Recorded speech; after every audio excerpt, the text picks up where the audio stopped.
What business process are you going to change or put in place to ensure that you get those prices? Because you can set the prices, but if your sales team isn't on board and your customer service doesn't have the backup to manage the discounts so that it's not being given away, it doesn't matter what you said, it's going out the back door. It's a teamwork effort. It cannot be one department is operating as an island. Everybody's got to work as a team together for the greater good of the company. No, absolutely. Hello and welcome to the Smart Business Owner Podcast with your host Schubert. Hey everybody, welcome back to the show. This is Schubert with the Smart Business Owner Podcast, and today we have a very special guest. So we have Lydia from Capital Pricing Consultant. Lydia, welcome to the show. Thank you, Schubert. I appreciate the opportunity to talk with you and your podcast community. We never have somebody like you on the show, and we've been looking to have somebody like that because a lot of businesses are very interested in the topic, but probably don't know somebody that can help them. So having you on the show it's going to be very helpful for our audience because we tend to bring a lot of content for business owners, small to medium sizes. So I think that's going to be very interesting for our audience. So before we get started, Lydia, why don't you give us a little bit of background about you as far as what was the genesis of the whole thing and how did everything get started? So thank you, Schubert, for that. So I really started off in revenue management, which is the art and science of pricing to increase profitability more than 25 years ago. I started with General Motors, and I had just finished up my MBA and came out of school and was looking for a job opportunity in my area, which is about an hour south of Cleveland, Ohio. General Motors provided lifetime employment to their employees. So if you were hired by General Motors, that was an unbelievable career opportunity. They actually had lotteries of their employees to put family member names in to come and interview with the company. And my brother-in-law actually had a ticket and won. And so he put my name in. Wow. Fresh out of graduate school. But part of the criteria was that you were willing to work on the manufacturing floor, working second shift. So you start at 3:00 in the afternoon and you finish at midnight. And I was actually building the wiring harnesses that back then ran the Buick. I think it was the LeSabre at the time. So this is 25 years ago. And that's how I started my career, because once you spent 9 months on the line, you could apply for any job that was posted within the General Motors family. Wow. And so as you could imagine, I posted for anything that was on day turn that required a business degree. And I started off in competitive intelligence, looking at all of the different components that were going into the wiring harnesses. And so that's really how I fell into this whole area of pricing and revenue management, was starting off in competitive intelligence and then building an actual pricing department at General Motors to price the components for those wiring harnesses. The parts. Themselves, but the wiring harness was a huge portion of the cost within the car. And so bringing science to that was very important. Pardon me. Understanding the competitive perspective around that. From there, we grew the department over 11 years and implemented pricing software that myself and another manager created. We didn't write the technical piece, but we wrote the user's manual and how we expected it to function. Wow. And I still am in touch with the manager. She and I are friends, and we often laugh about the fact that, if we had patented what we learned and what we did then, we would own a very large pricing software company now. Yes, if you guys has patented those content And a lot of times, sometimes the people will license those content to other companies.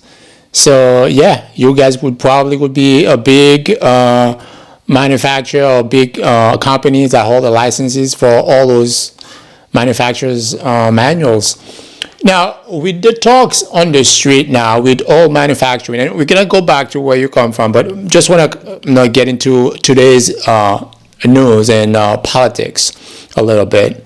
With the news of manufacturing coming back to the states, we have tariffs being applied on cars. The other day was 25%. How do you feel about all those industries supposedly or potentially, I should say, coming back to the state? Does that mean more opportunities for you to educate more of these people? So I think it's very much a double-edged sword, Schubert, in that it's always good news to have manufacturing within your country. And I am a huge proponent, of course, for job opportunities within the United States. But one of the things I think is going to be challenging is to start up manufacturing companies requires dramatic amounts of capital. So it's not about reviving industries that already exist, but more about creating new industries or broadening the industries that currently are here. Um, I honestly have more concerns about companies who do exist and who are now going to be dealing with the impact of these tariffs. They are so significant that if they are not addressing them proactively immediately, by the time they realize that their profit is being impacted negatively, it's too late because it is so significant. So you feel that instead of you getting more business, some of your existing book of business might get affected negatively because of those new tariffs being implemented. Absolutely. Absolutely. Well, let's hope for the best because nothing is permanent yet. We're still hearing, talks and negotiations going on. So let's hope that's not the case. But to circle back to what we were talking about, you being how long you were at General Motors? Did you say 25 years or So no, I was at General Motors 11 years, okay? and then from there I was ported away to a mid-sized privately held manufacturing company, a plastics manufacturer, where I created a global pricing department, and we launched a multitude of products while I was there. Um, Really created global reach in terms of we were predominantly North America, and then we went on to be both in Asia and Europe. And I was there another 10 years. And then after that, I went out on my own. I decided that I loved seeing companies be able to really make strong profits by looking at things holistically and not just looking at the cost or the price Right, or just looking at one piece myopically, but I saw the power of what you could do when you did it in totality. right. When you use people, technology, the resources, strategy, and you tie it all together, it has a huge impact very quickly. Yeah, as you're saying that, you reminded me of the Prophet, that show on CNBC with Marcus Lemonis. He's always talking about process and people. Sounds like you guys speak the same language. I think so many companies, and even senior executives, Schubert, and whether it's a mid-sized company or Fortune 500, each each senior leader is responsible for their specific role. So unless they have profit accountability in their job description, they're busy working towards their own goals. And oftentimes in a company, looking at the profitability holistically in terms of what is manufacturing doing? What are we doing from a cost perspective? How are we gaining market share? Are we losing market share? All of these pieces have to come together and be looked at in totality to really gain true profitability. Um, I had a wonderful experience where I worked with a manufacturing company. It is privately traded, And the CEO said that after working together for 9 months, that he was literally printing money as a result of the projects that we had worked on. Wow. And it was very gratifying to me. They had me speak at their leadership retreat, and that was a lot of fun because I got to tell the story in front of 90 senior executives about what it takes and how each of their roles can contribute to that profitability. And that was just 9 months. Yes, Wow, that's very impressive. it's Now, Lydia, possible to transform a business. huh? It's possible to transform a business in 9 months. Yes. So, I mean, 9 months may sound like a long time, but in business, it's a very short period of time to turn around a business. Agreed. Now, Absolutely agreed. when was the moment for you, for example, after working with with General Motors and working with that small companies? What was the moment for you, whereas you say, hey, you know what, I think I want to go on my own? Because entrepreneurship can be daunting because a lot of time people they have an idea and they never take the job. They never start the business. What was the moment like for you when you decided to go on your own? I think there were a couple of different events. So the first event was the creation of the software at General Motors and seeing that we paid it back again in 9 months' time, which is very, very unusual for a software project to be paid back that quickly. Um, that to me was an aha moment of saying, if you have leadership and you have technology and you have business process, amazing things can happen in a short period of time. And if I did it here, why am I not helping other companies do the same? The second aha moment was really transforming the plastics company from being order takers into strategic decision makers about price points and about the kinds of business that they should or should not take on and why. And for me, that was very gratifying to see the company grow that significantly, but knowing that I could contribute more and I wanted to help CEOs and senior leadership make these hard decisions and give them the tools and help them see a picture that I don't believe most consultants provide. And I think it's just because we're all good at something and that's what we focus on. And to me, it was very important to provide a full picture, not just how are you going to go set your prices and optimize them, Right. but rather what business process are you going to change or put in place to ensure that you get those prices? Because you can set the prices, but if your sales team isn't on board and your customer service doesn't have the backup to manage the discounts so that it's not being given away, it doesn't matter what you said, it's going out the back door. It's a teamwork effort. It cannot be one department is operating as an island. Everybody's got to work as a team together for the greater good of the company. No, absolutely. Now, your ADR, your DAR methodology, if you can talk a little bit more about that, and also that is central to your practice. How did you develop this framework, and what makes it particularly effective for your clients? So, one of the things I saw, Schubert, in working with consultants myself was I always felt like there was no opportunity to, quote, have a trial basis or date a consultant, meaning you don't want to enter into a 1 year contract, 6 month contract, if you don't even know if you can work together, how you'll work together, how effective this consultant is.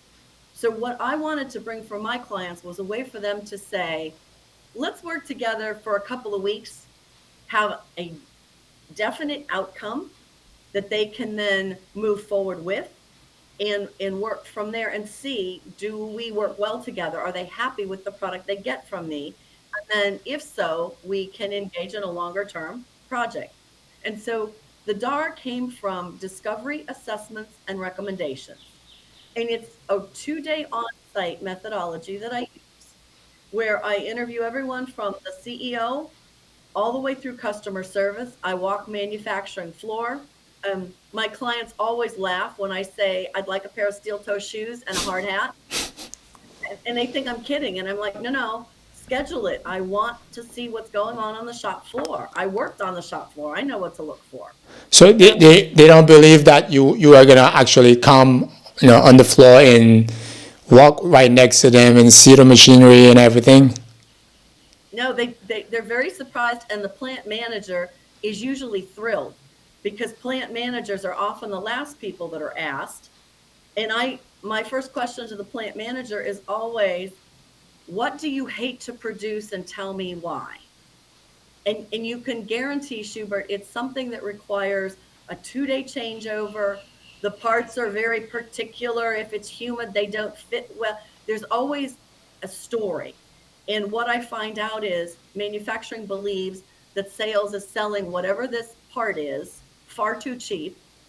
And so when I talk to plant managers about, okay, so tell me what's involved, and then how do we bring that value to the client so that customers are paying the correct price for these things that are difficult to produce, because that is a service.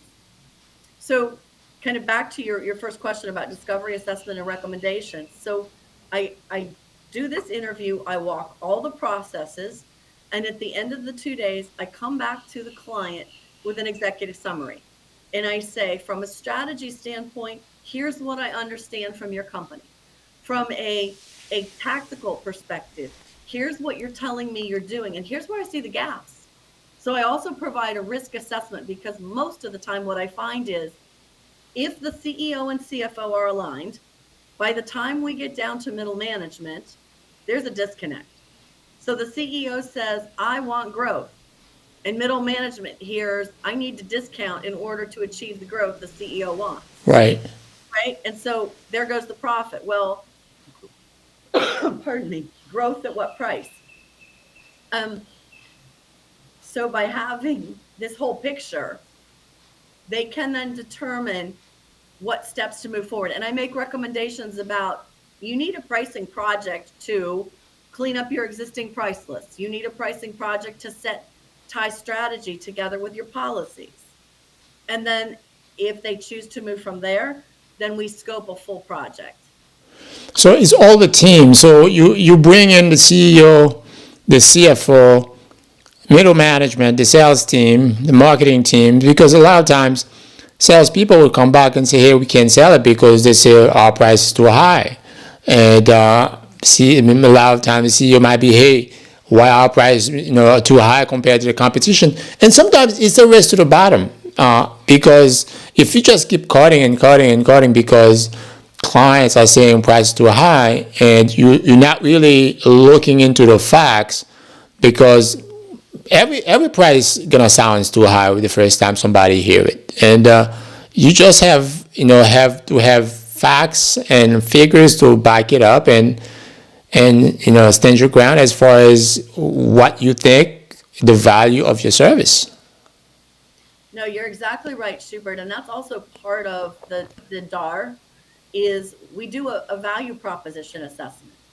What is it that you uniquely deliver to your customer on a daily basis that you're not taking value for?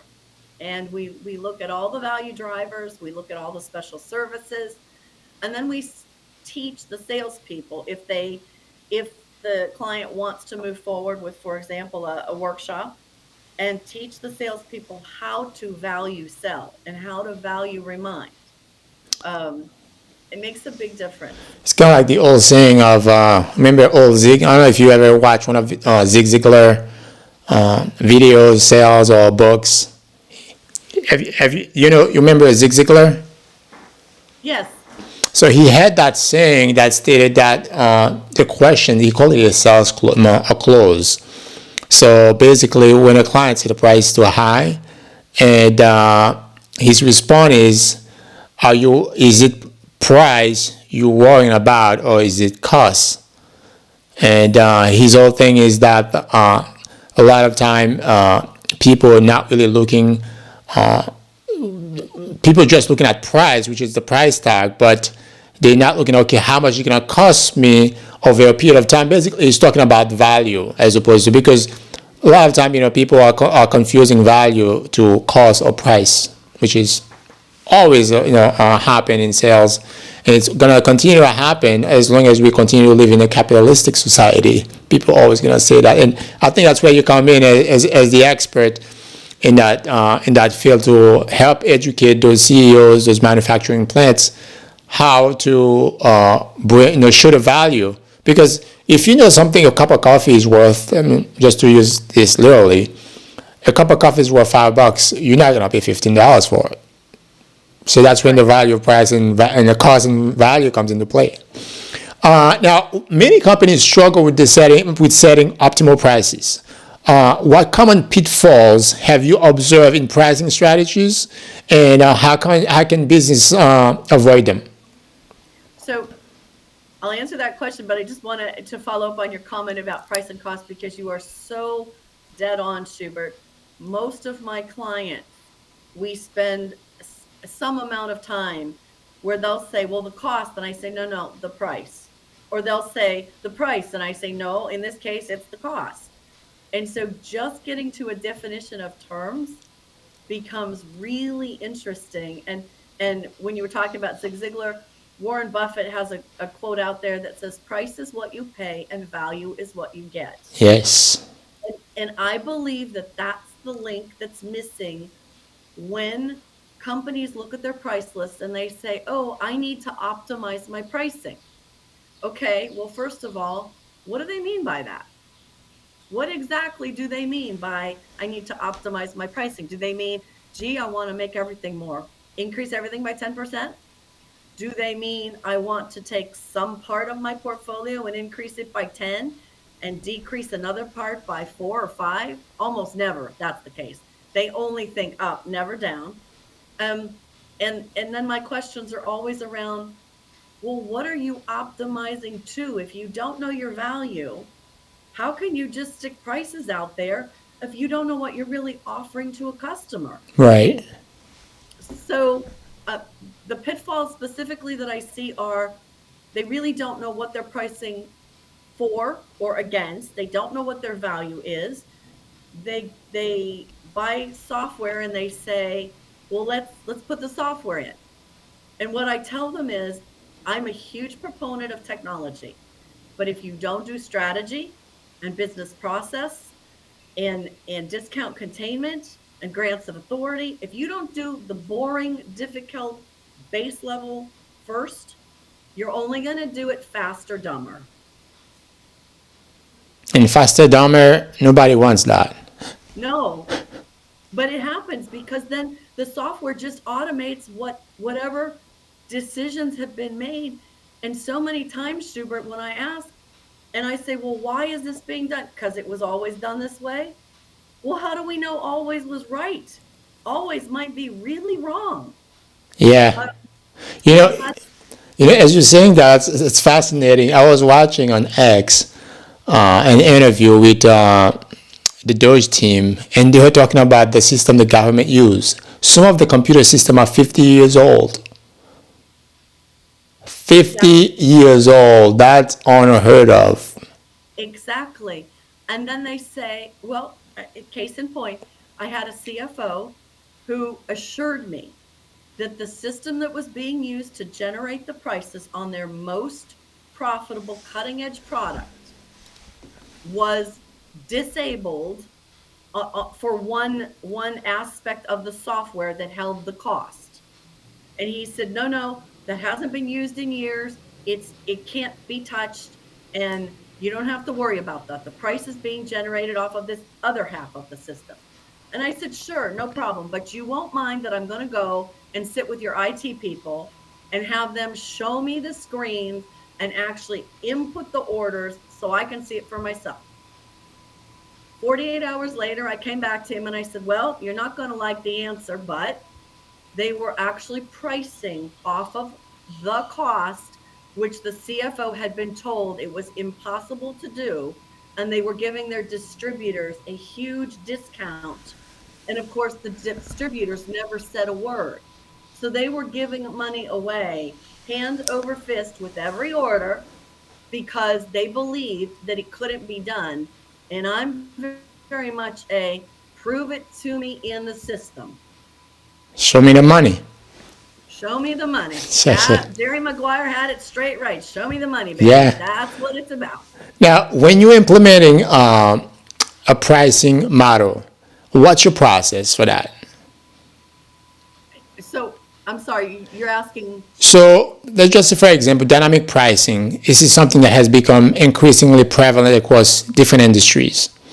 How do you advise clients on implementing dynamic pricing model effectively? So the first thing I start with is, why do they feel they need to use dynamic pricing? That's my first question. What is it they are trying to achieve, and how does that tie to their current strategic plan? And how does that tie to not only their current plan, but their 5-year plan? Because dynamic pricing isn't something, Schubert, that you just pop in and pop out. Because by its definition, different people under different conditions at different times of the day get different prices. Wendy's tried that and failed miserably when they tried the increasing the prices at the peak hour because their drive-throughs were so busy or went between like 11:45 and 1:15, and that has huge backlash with customers. Customers get angry if you tell me that the price of I don't know, a mouse for the computer is $10. That's fine, but I don't want to be told that if I buy it on a Saturday at 2 o'clock, it's now 11:50, and if I had bought it Wednesday, it was 9:50. That's just going to cause me to not go to your company anymore. And I feel like unless it is tied to something more than just time of day and um, kind of arbitrary constraints, people don't buy it and they get really annoyed. Now, if you mean dynamic pricing in terms of how much quantity are you buying, what location are you buying it from, where are you shipping it to, so there's a lot of other conditions, then that's a different story. But if it's purely the movement of a price based upon time of day, I don't recommend my clients do that at all because it causes a lot of problems and it's heavy administration and it makes it very difficult to follow the metrics as well. Well said. In your experience, how does integrating technology enhancing price strategies, and what tools do you recommend to businesses that aiming to improve their pricing? So I always tell clients that this is crawl, walk, run. So if they have their business strategy, great, they've got the basis. Then what are they doing in their policies? What are they doing around all of their not only policies but grants of authority? By that I mean who can discount and under what conditions and who has what authority. And that was a big deal with Sarbanes-Oxley. And if you remember, Schubert, going back to um, customer or clients that were certified for certain quality systems had to be able to prove who the person was that agreed to a specific discount and authorized it. So that whole grants of authority and authorizations is critically important as well. Um, then if that's in place, then I say, now let's talk software, because you really have to build all of these things up. Too many companies I see come in at the base level and say, this isn't working well for us. Our pricing's broken. Let's get software. Okay, but you've got to work the process of all of the different gates, policies, leadership agreement in order to have a cohesive perspective. And when you start to write those grants of authority of who can authorize what, I can tell you I have literally spent days with companies trying to do that. And it sounds like it should be the most obvious thing in the world. And it most certainly is not. It gets incredibly complicated. Wow, that's very that's very interesting. Now, given the current economic environment, what strategies should company adopt to remain competitive while ensuring profitability through pricing? So I think the first thing, Schubert, is I hope that any of your listeners are tracking their profitability on a very consistent basis. And whatever metrics they typically use, I think they need to continue to track against this, but it's also a good idea to perhaps add a new metric in just to make sure they're getting full visibility. So, for example, many companies track profit percentage. I would suggest add in profit dollars as well, because you want to make sure that your number of dollars is remaining consistent or growing year over year, not shrinking.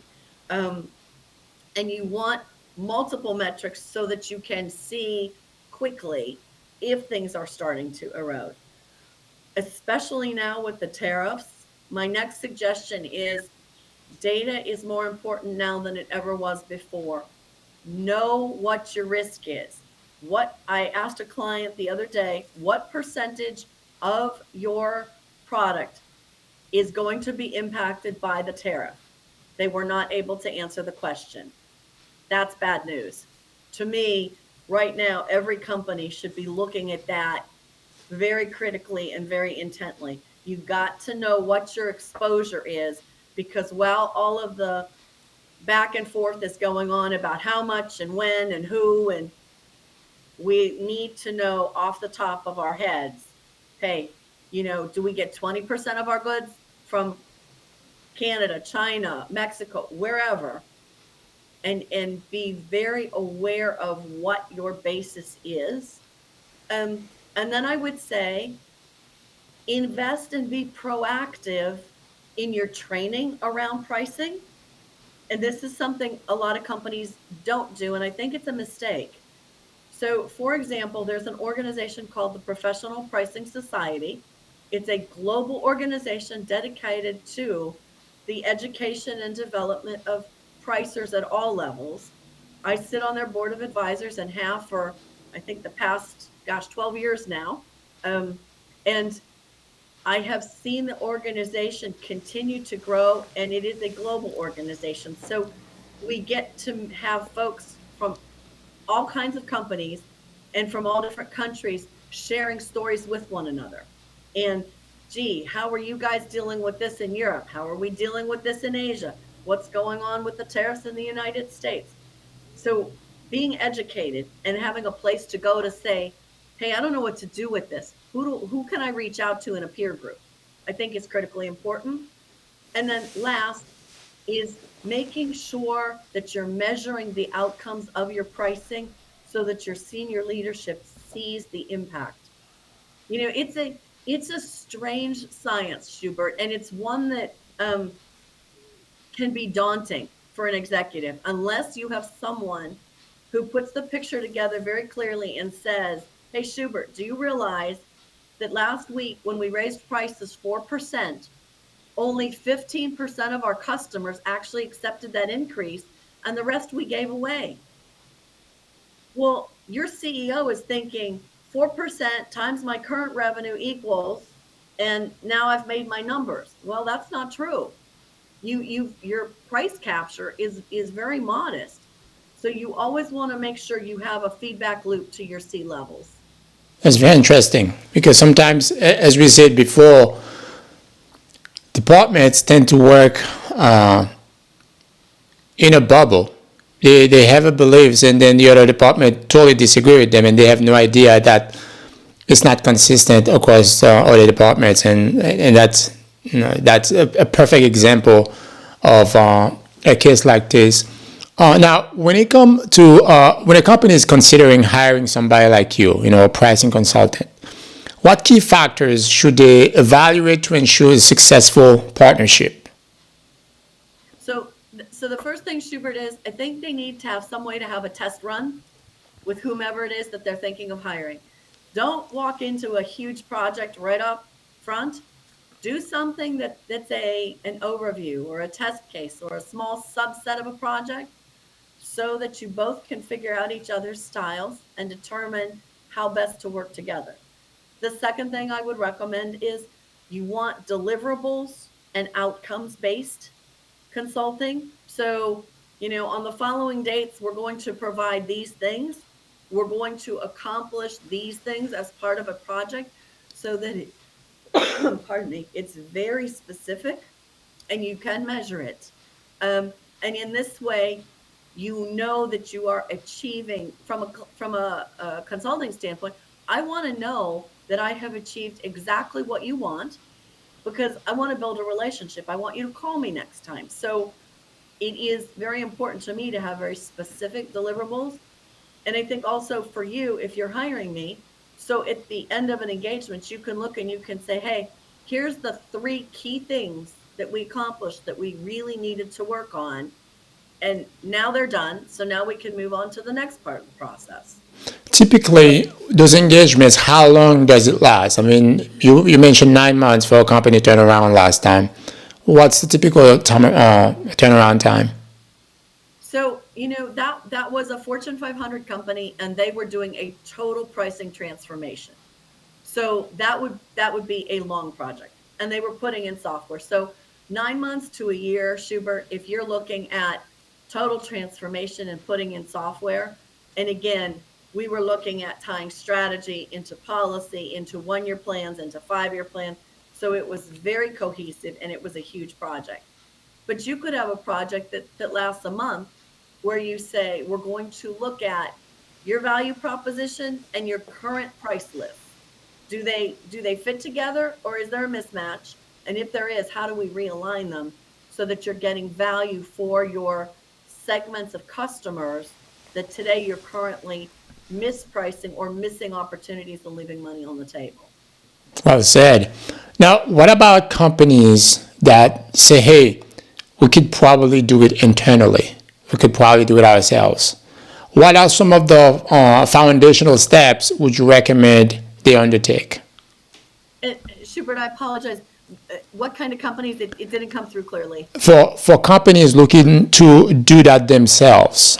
Let's just say Okay. companies say, hey, okay, that's great. What Lydia is talking about, that sounds good, but we can probably implement that ourselves, doing it internally instead of bringing somebody from the outside. What are some of the foundational steps a company like this can take to make sure that this is done properly? So for an internal project, the first thing that they need is they need to really assess their data. Do they believe their data is accurate? Is their data clean? And the answer is going to be no. It is for everyone. It is only a matter of how dirty the data is. And by that I mean, how much misalignment between multiple systems do they have? It is common for every company to have some amount. And so things like how many prices did this specific customer receive for this specific SKU or part number over the last 3 years? You want to be able to track that. What did the customer purchase in terms of volume over the last 3 years? What was the profitability for that customer over the last 3 years? The more data that you can capture for your customers, the better off you are to start a pricing project, because you've got to have that information to be able to then answer questions about what you want to do for the different kinds of customers you serve. And then you also need to look at corporate strategy. So it needs to be a person, Schubert, who's very senior in the organization to take this on, because they've got to be able to talk to the CEO and the CFO to say, what is our strategy this year? Is it growth? Is it about increasing revenue, increasing profitability? Are we after market share? What specifically are we after? And then how do we take the pricing and use that as leverage to achieve those goals? So, one thing that I truly believe in is the use of expert for every single thing that somebody does. And a company may want to do that themselves, but sounds like bringing somebody like you probably is the best decision, as opposed to using a senior manager or somebody very senior within the company. However, they could probably do that long term after, I think, that's my opinion, after they use somebody like you, after they use your company and then they implemented the system, they see how it works long term. But I think, somebody just starting fresh it might be a good idea to speak with someone like you. Now, when it comes to success when it comes to pricing strategies, how do you measure that? And what are some of the metrics are most indicative of improvement of profitability?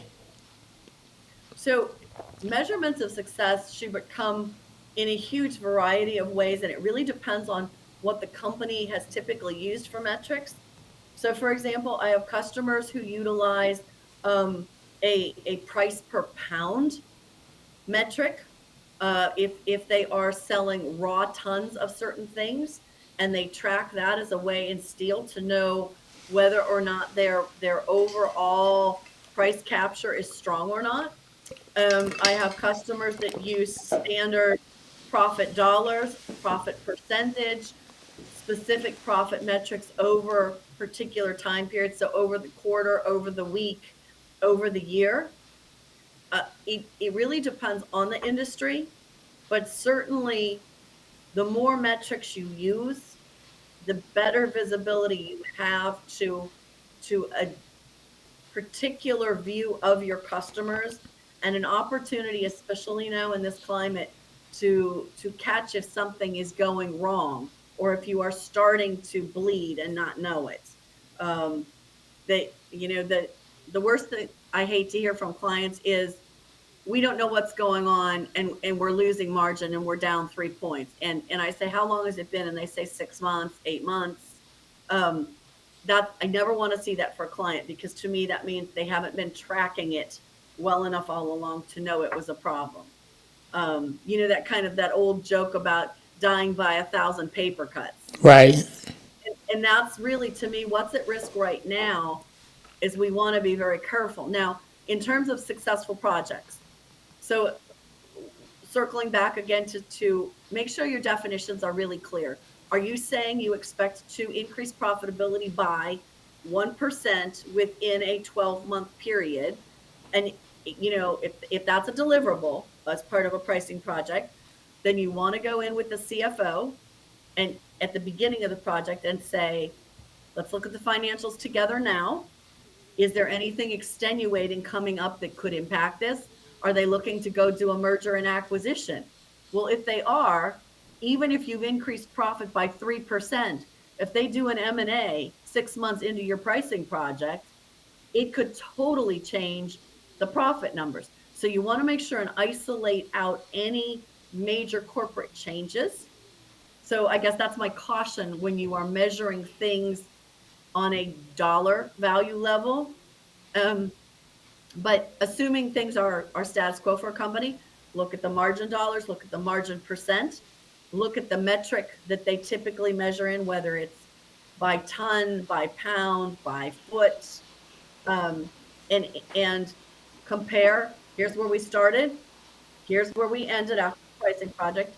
And the thing I want to share with your viewers, Schubert, is with pricing projects, what you see is generally 3 months of very hard work, and you don't see anything happening to the metrics.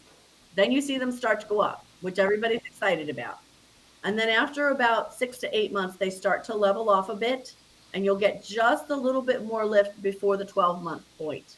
So it is a bit of a dog leg, but you will continue to see upward mobility during that whole cycle. So I would say you also want to measure, pardon me, throughout the process, not just at the very end, but measure throughout so you can see the incremental that you're capturing along the way. It's almost like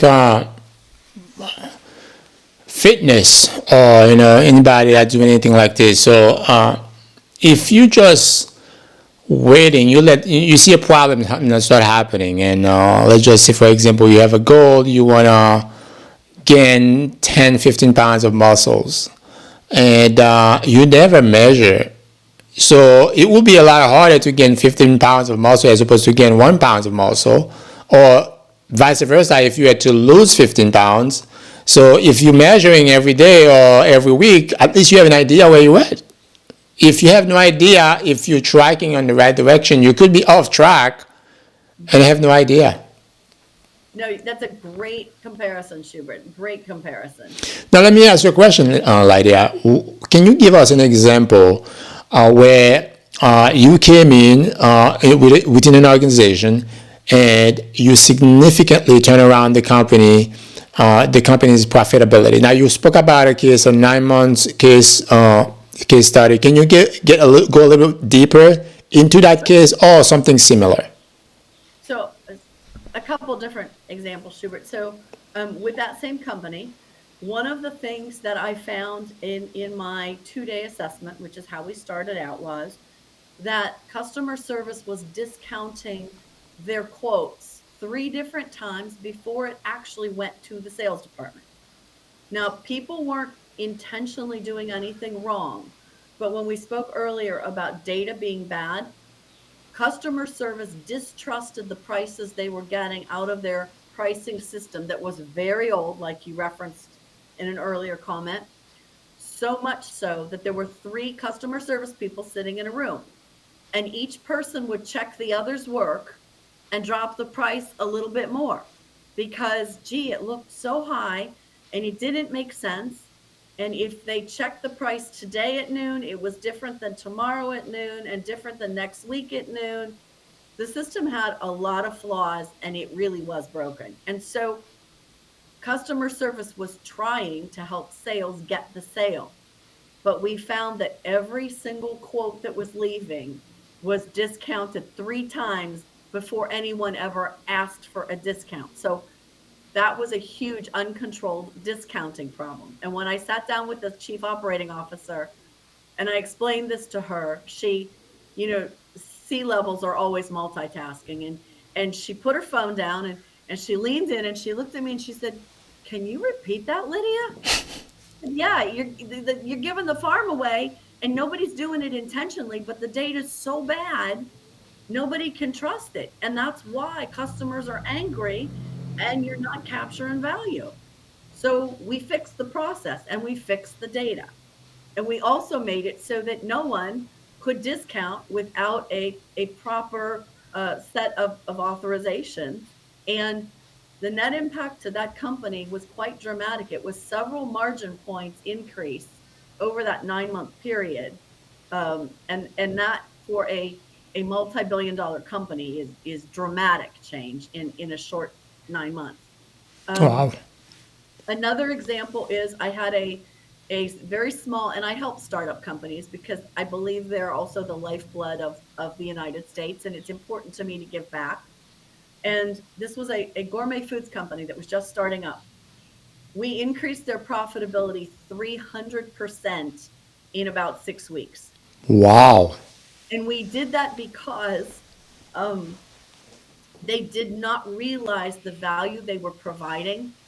The amount of product that they were selling to their customers was almost 4 times what their competitors were selling for the same price point. So they were conflicting between price and value.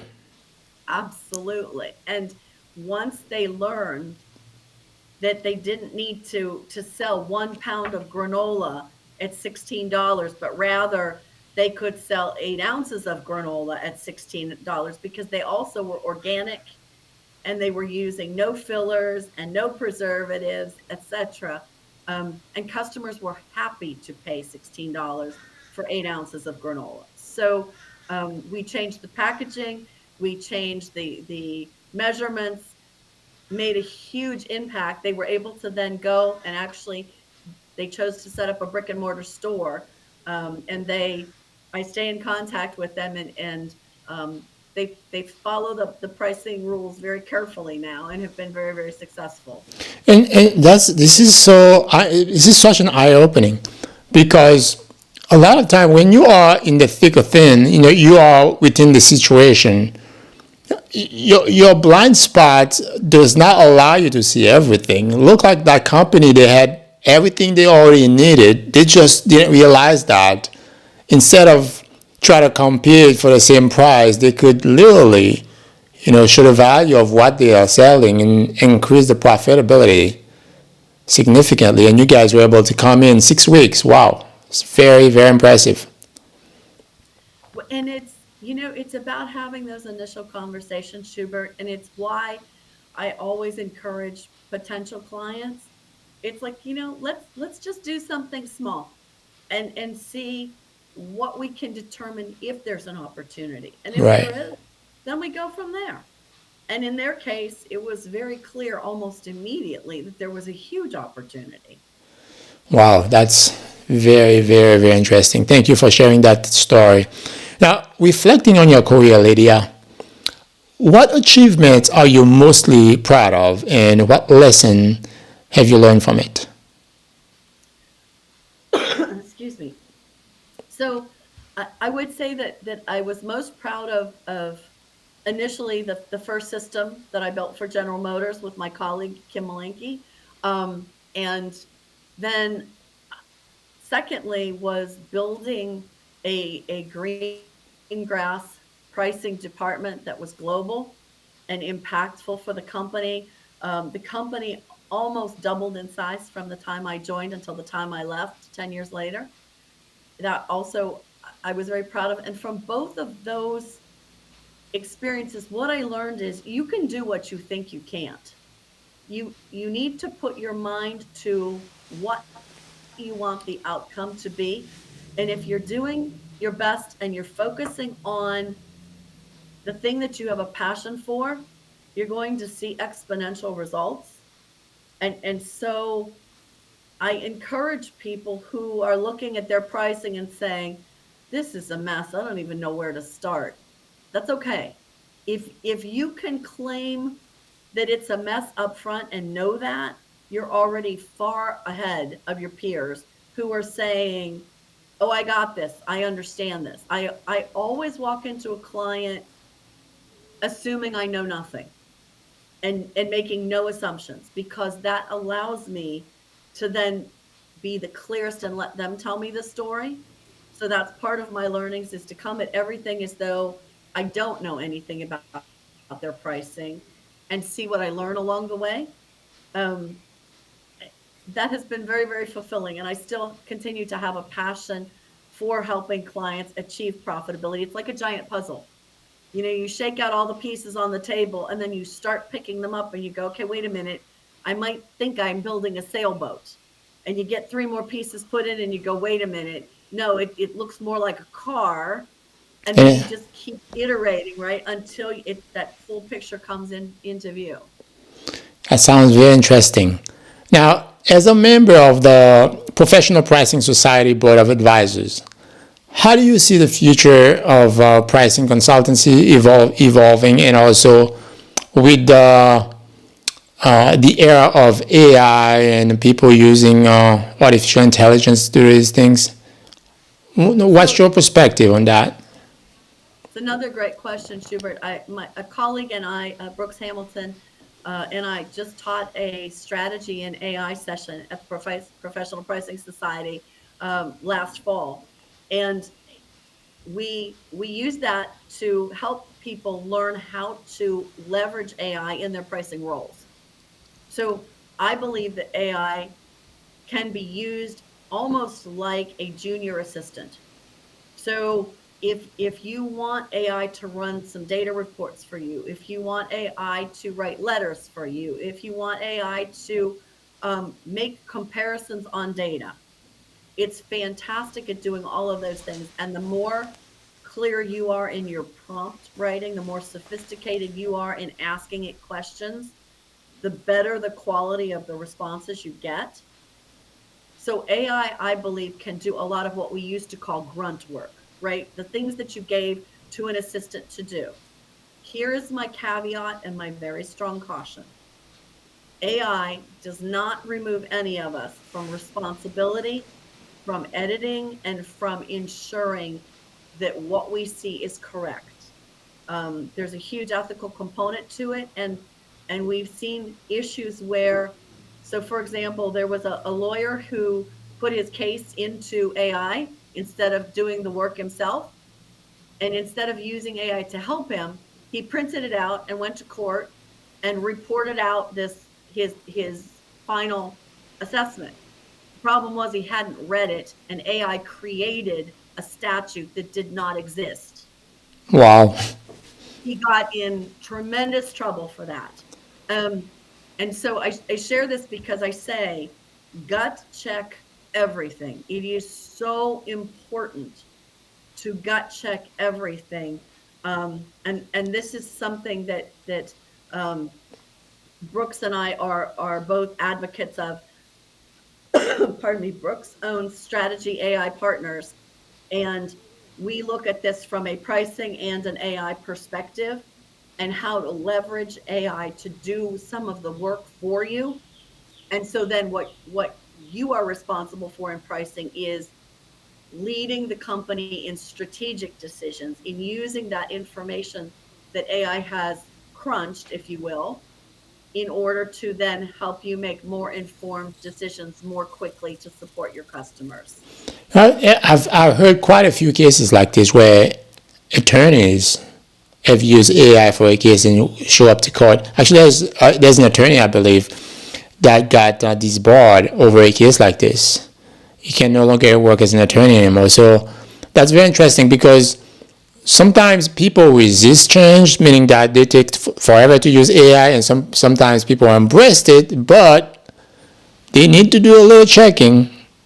A little checking is very, very important.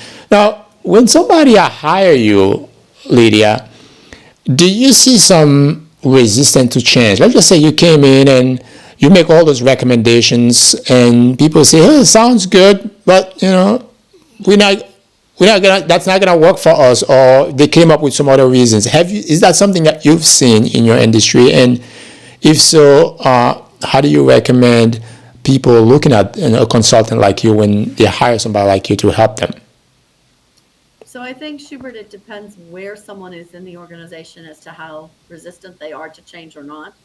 Um, I have encountered resistance when it was from the IT department, because the IT department felt they owned pricing, but they did not. It was actually owned by marketing, who put the pricing project together. And so as I started to work with this client, the head of IT tried to make it more challenging than it needed to be, and did not want to hear the recommendations, because it basically pulls the quote political power out of IT, which it did not belong there to begin with. Um, and honestly, the way we dealt with it was through senior leadership, and making it very clear that what the role of marketing was and who owned pricing. If it is challenges with another company I dealt with, again, it's almost always IT who doesn't want to cooperate so fully, because they own the data. And so they feel that if they own the data, you shouldn't touch it and you shouldn't change it. And what I always say is, this has to be collaborative. The goal is, IT, you feed us the data that you have, we use it, and then it's returned to the IT system. But building that trust and getting them to understand that um, your goal is to help the company grow, and show them, I think by pulling them into the profit conversations, that also helps them understand what your end goal is.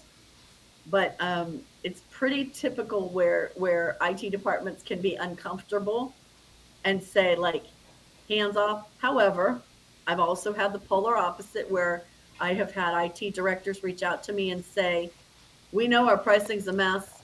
We're responsible for it.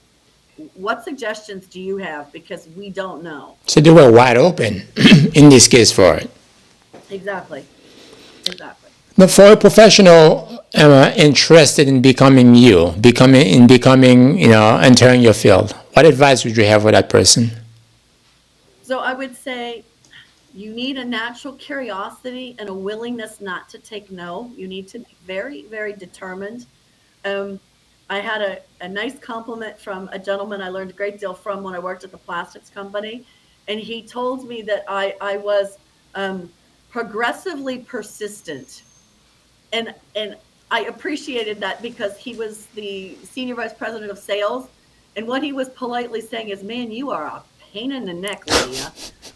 But But I enjoyed that because you need to have a demeanor where it's, yeah, no, no is can't stay no, because we got to work on this together, and we've got to be willing to come to a conclusion that makes the company money and helps the customer. So you need persistence. You need to like math. You need to understand types of people and want to work with people. And I would say you want to get involved with organizations like the Professional Pricing Society so that you have, pardon me, a basis to work from, and a group that you can rely on and gain information from, and certifications to build your career, because it's really still about networking and learning from other professionals, and then getting your hands around AI and how it can help you, and how you can then harness that power for your best benefit. Yes, AI is this is you cannot have a conversation without talking about AI. It's in every conversation. Now let's talk about you personally. You know, being in the industry for over 25 years, you've learned a ton. Not only just about capital, I mean pricing, consulting, but also about success, life.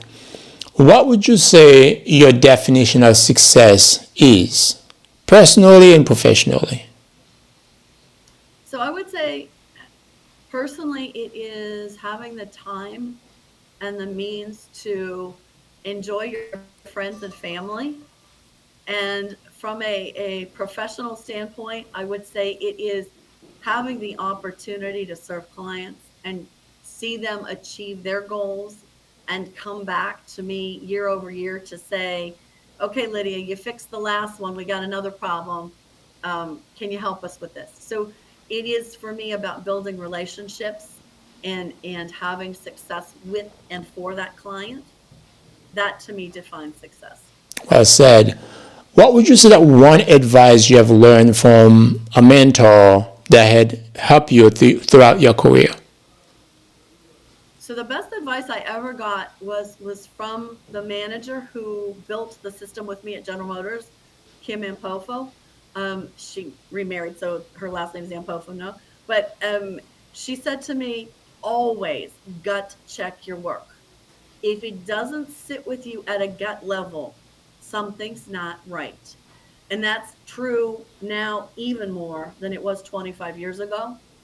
In terms of, if you're using AI, you have to use your own skill and brain power to know, and intellect, does this result make sense with what I know about the business? I know our business is growing. I know our revenue has been very strong. So if AI comes back with a recommendation that says, gee, I think you should discount this group of products, that's counterintuitive. So always take whatever outputs you get and really think through them from start to finish. And if it doesn't ring true at your gut, put it on the shelf for a day or two and come back to it again. I've lived by that, and it has worked very, very well for me. Thank you for that. I think that's I think some great advice. One thing that most people can relate to is setbacks, failures. How do you bounce back from a major setbacks or failure? So I think that you have to go back and figure out first, well, what went wrong? Why was it a failure? And what could have been done different to avoid it in the future? Was it something that there was a group of folks that were not included, and so because of that, the project did not complete like it should have? Is it a cultural issue within a company where the project that was started out is simply not going to complete because it's not a cultural fit with the beliefs of a company? Um, I think you just really have to reassess from a personal standpoint, or from a professional standpoint. And from a personal standpoint, I think it's just really how you're made, right? You dust yourself off, you get back up, and you go, okay, That didn't work. Now let's try something else and see if it does work, because the greatest inventors in our history failed hundreds of times. Abraham Lincoln, Thomas Edison. Nobody writes about the hundreds of times that they failed. We only hear about the one absolutely phenomenal time it all worked perfect. So The overnight success. I think we need to share more about failures, because in our culture, that's also not so common. We only want to talk about successes. Well, you're not going to get to the success if you don't have a bunch of failures behind you. So go out there and mess it up. Try. Yeah, I heard a quote that stated that the road to success is paved with failures. So you have to go through the failures in order for you to get to the success. Absolutely. So, Lydia, what's next to you? What's next for capital for pricing for your company, and any speaking engagement, any major projects you're working on? So I am working on closing a potential project with a client right now, which I'm really looking forward to working on with them. And I have a website redesign coming out in about 6 weeks. So I'm excited to be able to share some ongoing content with potential clients as well as existing clients.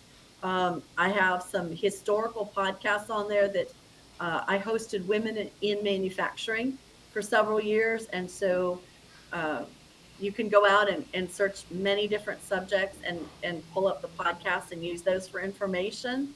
And I'm looking to add some new CEO interviews onto the website as well, and provide some perspective on current events like tariffs and what next relative to AI and pricing. So I'm really excited about that. Pardon me, that opportunity. That's for sure. I mean, that this is a very hot topic right now, tariffs and manufacturing. Uh, Now, if somebody, a company is listening, they want to get a hold of you, how can they do that? So either through my email, which is Lydia at Capital Pricing Consultants with an S.com, or they can certainly call my cell phone 330-283-5273, and we'll set up initial phone call, and I'd like to learn more about what their challenges are and how I can help. Well said. Well said. Now, the first consultation, is it is it a pay first consultation, or is it a free first consultation? No, it's complimentary. Complimentary. Very well. Very well. Well, folks, this is it. Lydia, thank you so much for sharing your knowledge and experience with us. I'm sure our audience have been blessed today with all the blessing you sent out there and your knowledge. Thank you so much, Lydia, for doing that.